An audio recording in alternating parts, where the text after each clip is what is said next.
ಕಾವ್ಯ ಅವ್ರ ಫ್ಯಾಮಿಲಿ ಬರುತ್ತೆ ಗಿಲ್ ಏನೇನು ಓಡ್ತಾ ಇತ್ತು ತಲೆ ಸರ್ ಬ್ರಾಸ್ಲೆಟ್ ಕಳ್ಸಿದಾರೆ ಸರ್. ನಮ್ಮನೆ ಸಂಪ್ರದಾಯ ಹೆಂಗ್ ಗೊತ್ತಣ್ಣ, ಬ್ರೇಸ್ಲೆಟ್ ಎಂಗೇಜ್ಮೆಂಟ್ ಕಡೆ ತಂದು ಕೊಡೋದು ನಮ್ಮ ಎಸ್, ಏನು ಗಿಲ್ಲಿ ಮತ್ತು ಕಾವ್ಯ ಬಗ್ಗೆ ಹೊರಗಡೆ ಜನ ಮಾತಾಡ್ತಾ ಇದ್ದಾರೋ ಅದನ್ನೇ ಕಿಚ್ಚ ಸುದೀಪ್ ಅವರು ಇವತ್ತು ಕ್ವಶನ್ ಆಗಿ ಕೇಳಿದ್ದಾರೆ. ಇದರ ಅವಶ್ಯಕತೆ ಇತ್ತು. ಹೊರಗಡೆ ಜನ ಮಾತಾಡ್ತಾ ಇರ್ತಕ್ಕಂಥದ್ದು ಅದನ್ನೇ.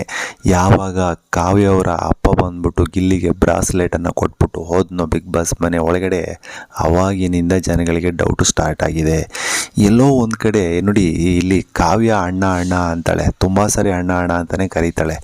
ಮನೆ ಒಳಗಡೆಗೆ ಬಂದಾಗ ಬಿಗ್ ಬಾಸ್ ಮನೆ ಒಳಗಡೆಗೆ ಫಸ್ಟು ಕಾವ್ಯ ಅವರ ತಮ್ಮ ಮತ್ತು ಅವರ ಅಮ್ಮ ಬರ್ತಾರೆ. ಅವರ ಅಮ್ಮ ಹೇಳೋದನ್ನು ನೀವು ನೋಡಿರ್ಬೋದು, ಜಾಸ್ತಿ ಗಿಲ್ಲಿನ ಅಣ್ಣ ಅಣ್ಣ ಅನ್ಬೇಡ, ಅವಾಗವಾಗ ಅಣ್ಣ ಅಣ್ಣ ಅನ್ಬೇಡ ಅಂತ ಒಂದು ಮಾತನ್ನು ಹೇಳ್ತಾರೆ. ಅಂದರೆ ಪಕ್ಕದಲ್ಲಿ ಕೂತಿದ್ದಂಥ ಕಾರ್ತಿಕ್ ಅಂದರೆ ಕಾವ್ಯ ತಮ್ಮ ಹೇಳ್ತಾನೆ, ಓಕೆ ಒಳ್ಳೆ ಫ್ರೆಂಡ್ಸು ಅಂತ ತಿಳ್ಕೊಳ್ಳಿ ಅಂತ ಇಲ್ಲಿ ಹೇಳ್ತಾನೆ.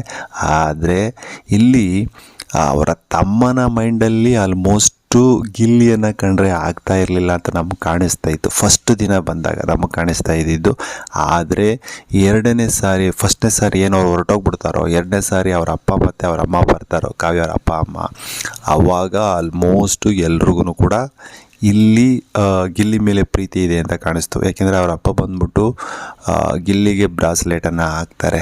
ಎಸ್, ಇವಾಗ ಕಿಚ್ಚ ಸುದೀಪ್ ಅವ್ರು ಮಾತಾಡ್ತಾ ಇರೋದು ಅದನ್ನೇ. ಬ್ರಾಸ್ಲೆಟ್ ಹಾಕಿದಾರಲ್ಲ ಗಿಲ್ಲಿ, ಇದ್ರ ಬಗ್ಗೆ ಏನಂತೀಯ ಅಂತ ನಮ್ಮ ಕಿಚ್ಚ ಸುದೀಪ್ ಅವರು ಕೇಳಿದ್ದಾರೆ. ಅದಕ್ಕೆ ನಮ್ಮ ಕಡೆ ಬ್ರಾಸ್ಲೆಟನ್ನೇ ಉಂಗುರ ಥರ ಎಂಗೇಜ್ಮೆಂಟ್ಗೆ ಹಾಕ್ತಾರಣ ಅಂತ ಆ್ಯಕ್ಚುಲಿ ಇಲ್ಲೂ ಕೂಡ ಕಾಲೆಳೆಯುವಂಥ ಕೆಲಸವನ್ನು ಕೂಡ ಫನ್ನಿಯಾಗಿ ನಮ್ಮ ಗಿಲ್ಲಿ ಮಾಡಿದ್ದಾನೆ. ಆದರೆ ಮತ್ತೆ ಕಾವ್ಯನನ್ನು ಕೇಳ್ತಾರೆ ಕಿಚ್ಚ ಸುದೀಪ್ ಅವ್ರು, ನೀವು ನೋಡಿರ್ಬೋದು. ಆದರೆ ಬ್ರಾಸ್ಲೆಟು ಅಂತ ಹಾಕಿ ಹೇಳ್ತಕ್ಕಂಥದ್ದು ಬ್ರಾಸ್ಲೆಟ್ ಹಾಕಿದ್ದಾರೆ ಅಂತ ಅಷ್ಟೇ ಹೇಳ್ತಕ್ಕಂಥದ್ದು. ಆದರೆ ನಮ್ಮ ಕಿಚ್ಚ ಸುದೀಪ್ ಅವರು ಅದಕ್ಕೆ ನೋಡಿ ಯಾವ ರೀತಿ ಹೇಳ್ತಾರೆ, ಸ್ವಲ್ಪ ಎಂಗೇಜ್ಮೆಂಟ್ ಉಂಗುರನ ಸ್ವಲ್ಪ ದೊಡ್ಡದಾಗಿ ಮಾಡಿಸ್ಬಿಟ್ಟು ಬ್ರಾಸ್ಲೆಟ್ ಥರ ಹಾಕ್ಬಿಟ್ಟಿದ್ದಾರೆ ಅಂತ ಆ್ಯಕ್ಚುಲಿ ನಮ್ಮ ಕಿಚ್ಚ ಸುದೀಪ್ ಅವರು ಕಾವ್ಯನ ಕೂಡ ರೇಗಿಸ್ತಾರೆ. ಆದರೆ ಇಲ್ಲಿ ಇನ್ನೊಂದು ನೀವು ನೋಡಿರ್ಬೋದು, ಪಕ್ಕದಲ್ಲೇ ಕೂತಿದ್ದಂಥ ರಕ್ಷಿತನ ಅಭಿಪ್ರಾಯವನ್ನು ನಮ್ಮ ಕಿಚ್ಚ ಸುದೀಪ್ ಅವ್ರು ಕೇಳ್ತಾರೆ. ಆಲ್ಮೋಸ್ಟ್ ರಕ್ಷಿತ ಹೇಳ್ತಾರೆ, ಕಾವ್ಯ ಆಲ್ಮೋಸ್ಟ್ ಗಿಲ್ಲಿ ಬೇಡ ಅಣ್ಣ ಅಣ್ಣ ಅನ್ನೋ ರೀತಿ ಇರ್ತಾರೆ, ಆದರೆ ಯಾವಾಗಲೂ ಅವ್ರ ಪಕ್ಕನೇ ಹೋಗಿ ಕೂತ್ಕೊಳ್ತಾರೆ ಅಂತ ಆ್ಯಕ್ಚುಲಿ ಇಲ್ಲಿ ರಕ್ಷಿತ ಹೇಳ್ತಾರೆ. ಅದಕ್ಕೆ ನಮ್ಮ ಕಿಚ್ಚ ಸುದೀಪ್ ಅವರು ಅವರ ಮನಸ್ಸಿನ ಮಾತನ್ನು ಯಾವ ರೀತಿ ಹೇಳ್ತಾರೆ ನೋಡಿ. ಎಸ್, ಒಂದು ವೇಳೆ ಕಾವ್ಯನ ಹೊರಗಡೆ ಹಾಕ್ಬಿಟ್ರೆ, ನೀನೇ ಆಗಿರ್ಬೋದು ಯಾರೇ ಆದರೂ ಕಾವ್ಯನ ಹೊರಗಡೆ ಹಾಕ್ಬಿಟ್ರೆ ಯಾಕೆ ಮತ್ತೆ ಹೇಳಿದರು, ಯಾಕೆ ಅಂತಂದರೆ ನೋಡಿರ್ಬೋದು, ನಾಮಿನೇಷನ್ ಮಾಡುವಾಗ 3 ಸಾರಿ ಕೂಡ ಕಾವ್ಯಳ ಹೆಸರನ್ನು ತೆಗೆದುಕೊಂಡಿದ್ಲು ಈ ರಕ್ಷಿತಾ. ಅದಕ್ಕೋಸ್ಕರ ಕಾವ್ಯ ಮೇಲೆ ಆಲ್ಮೋಸ್ಟ್ ಕೋಪ ಇದೆ ಅಂತ ಚೆನ್ನಾಗಿ ಗೊತ್ತಿದೆ ಕಿಚ್ಚ ಸುದೀಪ್ ಅವ್ರಿಗೆ. ಆಲ್ಮೋಸ್ಟು ಇಲ್ಲಿ ರಕ್ಷಿತಾಗೆ ಕೋಪ ಇರತಕ್ಕಂಥದ್ದೇ ಕಾವ್ಯ ಮತ್ತು ಸ್ಪಂದನ.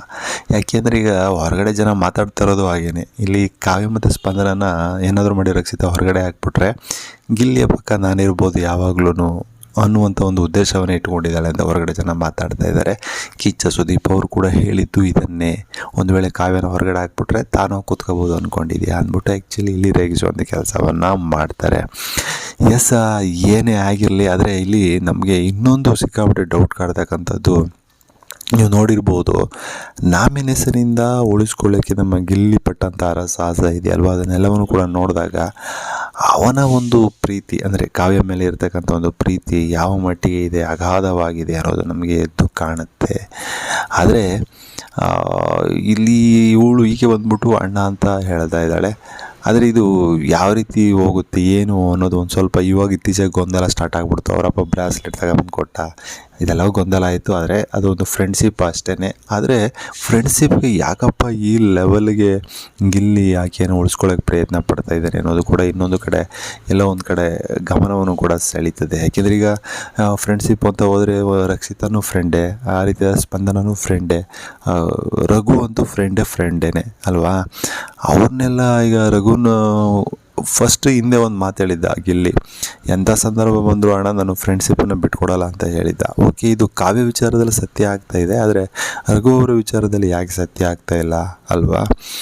ರಘುನ ಯಾಕೆ ಈ ಲೆವೆಲ್ಗೆ ಹಚ್ಕೊಂಡಿಲ್ಲ, ಅಥವಾ ಅವನ್ನ ಯಾಕೆ ಈ ರೀತಿ ಉಳಿಸ್ಕೊಳ್ಳೋಕೆ ಪ್ರಯತ್ನ ಪಡ್ತಾ ಇಲ್ಲ ಅನ್ನೋದು ಕೂಡ ಇಲ್ಲಿ ಕ್ವಶನ್ ನಮಗೆ ಎದ್ದು ಕಾಣುತ್ತೆ. ಏನೇ ಆಗಿರಲಿ, ಇವರು ಒಟ್ಟಿನಲ್ಲಿ ಏನೇ ಆಗಿದ್ರು ಅದನ್ನೆಲ್ಲವನ್ನು ಕೂಡ ಮುಂದೆ ಈಗ ಬಿಗ್ ಬಾಸ್ ಒಳಗಡೆ ಆಗಿರ್ಬೋದು ಹೊರಗಡೆ ಆಗಿರ್ಬೋದು ಎಲ್ಲವನ್ನು ಕೂಡ ನಾವೆಲ್ಲ ನೋಡುವಂಥದ್ದೇನೆ ಅಲ್ವಾ. ಯಾವುದು ಕೂಡ ಎಲ್ಲೂ ಮರೆಮಾಚಲ್ಲ. ಮುಂದಿನ ದಿನಗಳಲ್ಲಿ ಏನೇ ಆದರೂ ಕಂಡಿದ್ರು ನಾವು ನೋಡೋಣ ಅಂತ ಹೇಳ್ತೇನೆ. ಹಾಗೆ ನಿಮಗೆಲ್ಲ ಏನು ಅನ್ನಿಸ್ತಿದೆ ತಪ್ಪದೆ ಕಮೆಂಟ್ ಮಾಡಿ. ನಮಸ್ಕಾರ.